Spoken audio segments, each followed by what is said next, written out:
Assalamualaikum warahmatullahi wabarakatuh.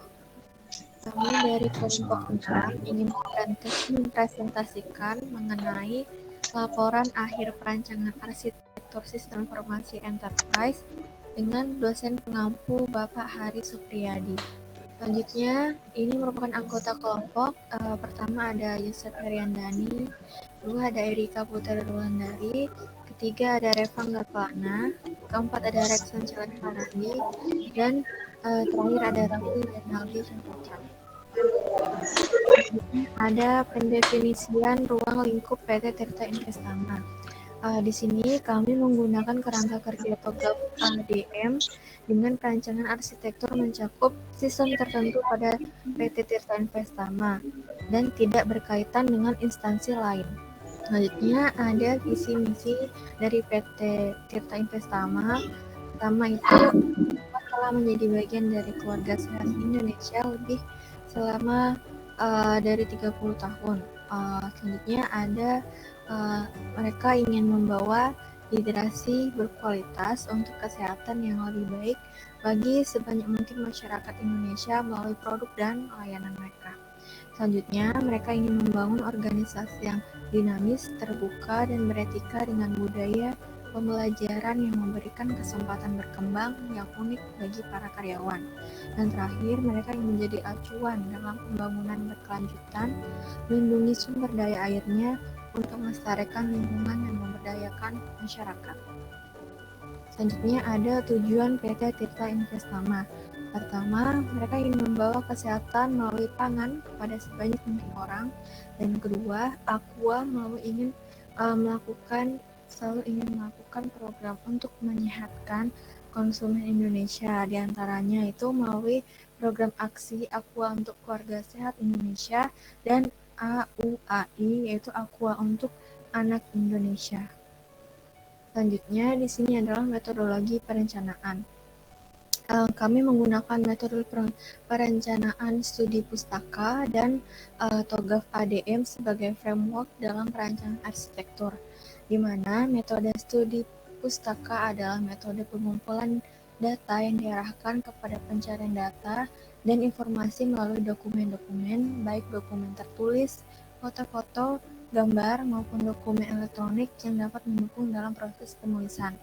Selanjutnya itu menggunakan metode The Open Group Architecture Framework, yaitu TOGAF. TOGAF ini menyediakan metode tools untuk membangun, mengelola, dan mengimplementasikan serta pemeliharaan arsitektur enterprise. Metode ini juga digunakan sebagai pedoman atau alat untuk merencanakan, merancang, mengembangkan, dan mengimplementasikan arsitektur sistem informasi untuk organisasi. Selanjutnya akan dijelaskan oleh Reksan. Ya, terima kasih Erika. Selanjutnya persiapan sumber daya. Sistem informasi manajemen sumber daya manusia adalah sebuah sistem manusia atau mesin yang terpadu atau terintegrasi untuk menyajikan informasi guna mendukung fungsi operasi, manajemen, dan pengambilan keputusan dalam sebuah organisasi. Sistem ini menggunakan perangkat keras dan perangkat lunak komputer, prosedur pedoman, model manajemen dan keputusan, dan sebuah database. Selanjutnya, persiapan rencana kerja. Yang pertama, menunjukkan kondisi di mana terjadi berbagai pakai data dan aplikasi yang mendukung dalam fungsi bisnis antara unit kerja perusahaan. Yang kedua, digunakan untuk membuat rencana implementasi dengan menggunakan prinsip di mana sebuah aplikasi yang menciptakan data harus diimplementasikan terlebih dahulu. Selanjutnya, struktur organisasi. Yang pertama ada RUPS, kedua Dewan Komisaris, yang ketiga Eksekutif Komite, yang keempat Presiden Direktur. Di bawah Presiden Direktur ada Finance, Human Resource, General Secretary, Sales Operation, Sales Strategy Planning, Operation, dan Marketing, Research, Innovation. Selanjutnya marketing SWOT. Dalam pengembangan suatu aktivitas memerlukan suatu perencanaan strategis, yaitu suatu pola atau struktur sasaran yang saling mendukung dan melengkapi menuju ke arah tujuan yang menyeluruh. Sebagai persiapan perencanaan, agar dapat memilih dan menetapkan strategi dan sasaran sehingga tersusun program-program dan proyek-proyek yang efektif dan efisien. Maka diperlukan suatu analisis yang tajam dari para pegiat organisasi. Salah satu analisis yang cukup populer di kalangan pelaku organisasi adalah analisis SWOT tersebut. Dalam sebuah organisasi, biasanya setiap awal periode kepengurusan akan dilaksanakan pembuatan rencana program kerja. Untuk itu biasanya akan dilakukan sebuah analisis kondisi mengenai suatu organisasi tersebut. Analisis SWOT biasanya dicantumkan dalam GBHK, yaitu garis-garis besar haluan kerja, yang menjelaskan tentang kondisi lingkungan organisasi baik kondisi internal maupun eksternal. Selanjutnya akan membahas internal yang akan dijelaskan oleh Revangga. Dipersilahkan. Dalam analisis SWOT sendiri, di bagian internal yaitu ada kekuatan atau strength dengan faktor strategis.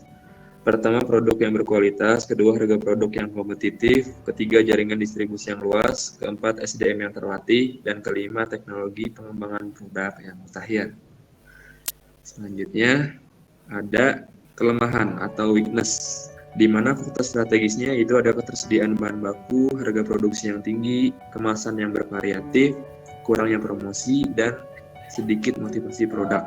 Kemudian selanjutnya ada di bagian eksternal, yaitu peluang atau opportunity, di mana faktor strategisnya ada satu, memilih populasi yang besar, kemudian pertumbuhan ekonomi yang luar biasa, kemudian juga ada peluncuran produk baru, membuat inovasi baru, dan juga pengunggulan kualitas produk, masuknya para pesaing baru, fluktuasi nilai tukar rupiah, iklim, pesaing air produk mineral, dan juga persaingan harga, sehingga dilakukan perhitungan IFAS dan EFAS, di mana IFAS sendiri yaitu Internal Factor Analysis Strategic dan EFAS External Factor Analysis Strategic, di mana dalam bagian kekuatan atau strength ada brand, pemegang pasar, kemudian distribusi luas, manajemen sumber daya air yang canggih, bahan baku dari pegunungan alami, dan inovasi kemasan. Kelemahan atau weakness, di mana faktor strategisnya ada mudah dipalsukan, kemudian juga penurunan tingkat penjualan, kemudian kemasan tidak ramah lingkungan, kurang inovasi produk, dan lokasi sumber air. Kemudian masuk bagian peluang atau opportunity, di mana bagian faktor strategisnya ada segmen pasar baru, promosi sekaligus sosialisasi, dukungan pemerintah, distribusi pasar lokal, dan bisnis AMDK yang menjanjikan. Kemudian di bagian ancaman atau threat, di mana ancaman itu ada persaingan harga kompetitor, kemudian produk-produk baru dari kompetitor, kemudian juga faktor kenaikan bahan baku kemasan, melemahnya daya beli konsumen, dan juga biaya iklan yang mahal. Sehingga berdasarkan hasil yang didapat dari analisis internal dan eksternal pada tabel, dapat disimpulkan kalau total dari kekuatan yaitu 2,79, sedangkan dari kelemahan min 2,30, total peluang 3,67, dan total ancaman min 2,42. Untuk selanjutnya dari Saudara Rafli, silahkan. Baik, terima kasih Saudara Revangga. Di sini ada kuadran rumus posisi metrik, close metrik, ranking, prioritas strategi. Kita dilihat dari tabel yang berikut. Di sini ada diagram SWOT, yaitu yang dimana yang pertama expansion mendukung strategi ofensif, yang kedua stability mendukung strategi rasionalisasi, dan yang ketiga retrenchment mendukung strategi defensif, dan yang terakhir kombinasi mendukung strategi diversifikasi. Di sini ada value chain yang dimana inbound logistik, outbound logistik, marketing dan sales, service, dan operation. Di sini menentukan cakupan, tujuan, dan rencana kerja IRC, V-Hills, dan MHE Maintenance Section Head. Yang pertama menentukan rasio pemakaian bahan bakar kendaraan operasional depo dan forklift. Yang kedua mengontrol status dan kondisi kendaraan dari laporan servis kendaraan. Yang ketiga menandatangani berita acara kecelakaan kendaraan operasional depo, memonitor klaim asuransi kendaraan operasional depo, dan yang terakhir mendatangi budget spare part kendaraan dan budget maintenance building. Untuk selanjutnya bisa dilanjutkan oleh Saudara Yusef. Ada di sini hubungan aplikasi dengan fungsi bisnis. Fungsi bisnis yang pertama marketing dan promosi, yang kedua proses produksi, yang ketiga manajemen keuangan dan akuntansi, yang keempat bagian SDM dan umum. Di sini ada analisis dampak pada arsitektur saat ini. Dampak aplikasi tersebut pada arsitektur saat ini adalah dapat mendukung fungsi bisnis organisasi serta dapat mengotomatiskan proses menjangkau beberapa fungsi bisnis tingkat organisasi maupun dapat meluas keluar organisasi. Arsitektur informasi perusahaan harus dilihat sebagai bagian dari keseluruhan arsitektur perusahaan IE yang menyediakan struktur dan disiplin yang dilakukan untuk menyelaraskan operasi bisnis organisasi. Organisasi dan teknologi informasi dalam mendukung tujuan dan strategi bisnisnya. Arsitektur perusahaan menyediakan kerangka kerja bagi bisnis untuk menambah aplikasi, infrastruktur, dan sistem baru untuk mengelola siklus hidup dan nilai lingkungan saat ini dan masa depan. Keberhasilan bisnis tergantung pada arsitektur informasi yang efektif. Arsitektur informasi adalah lingkungan informasi tunggal, sama dan stabil yang dapat dipercaya dan dapat digunakan oleh semua aplikasi perusahaan. Ini memisahkan fungsionalitas dari informasi, menyembunyikan aspek integrasi, dan bertanggung jawab atas penyimpanan dan persistensi. Mengembangkan arsitektur informasi yang efektif di tingkat perusahaan, menghindari dimensi lain bersama. Distribusi aplikasi. Dalam PT Tirta Investama terdapat dua arsitektur JST, yaitu jaringan single layer dan jaringan multi layer. Yang pertama, jaringan single layer memiliki satu lapisan bobot koneksi, terdiri dari unit-unit input menerima sinyal dari luar dan unit-unit output di mana dapat membaca pre-spike and fake respon dari JST. Yang kedua, jaringan multi layer merupakan jaringan dengan satu atau lebih lapisan tersembunyi. Pada hasil pengelolaan data dan rekapitulasi model arsitektur pada tabel di samping yang telah dijabarkan berdasarkan pelatihan data terbaik. Berikut beberapa parameter pelatihan yang diatur agar memperoleh hasil yang optimal. Platform dan distribusi. Ada penempatan jaringan. Pihak PT Tirta Investama membuat strategi distribusi, yaitu dengan hanya memproduknya di sekitar daerah pabriknya, berada seperti Solo, Klaten, Sragen, dan lain-lain. Ini dikarenakan PT Tirta Investama merupakan distributor yang mendistribusikan produk dari Aqua. Jadi dalam mencari jaringan konsumennya sudah diatur oleh perusahaan Aqua itu sendiri, di mana daerah distribusinya berada di daerah sekitar pabrik untuk meminimalkan biaya transport. Yang kedua, decoupling point. Dalam penentuan decoupling point, depo PT Tirta Investama menerapkan sistem make to stock, di mana pemesanan produk dari pihak Aqua dilakukan dengan jumlah yang sama setiap kali pemesanan.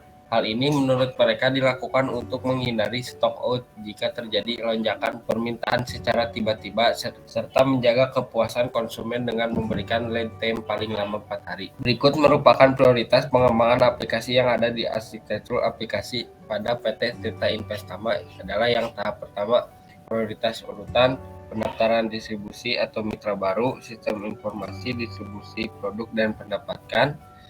Yang ketiga, penyusunan anggaran marketing dan promosi. Yang keempat, monitoring dan evaluasi marketing dan promosi. Yang kelima, ada di tahap 2, penyusunan jadwal penting dan target penjualan. Yang keenam, ada administrasi produk. Yang ketujuh, analisis SDM. Yang kedelapan, manajemen keuangan. Yang kesembilan, manajemen SDM, pengawasan dan evaluasi kinerja SDM. Di sini ada faktor-faktor sukses dan buat rekomendasi. Sekian dari presentasi kelompok kami. Mohon maaf bila ada kesalahan. Wassalamualaikum warahmatullahi wabarakatuh.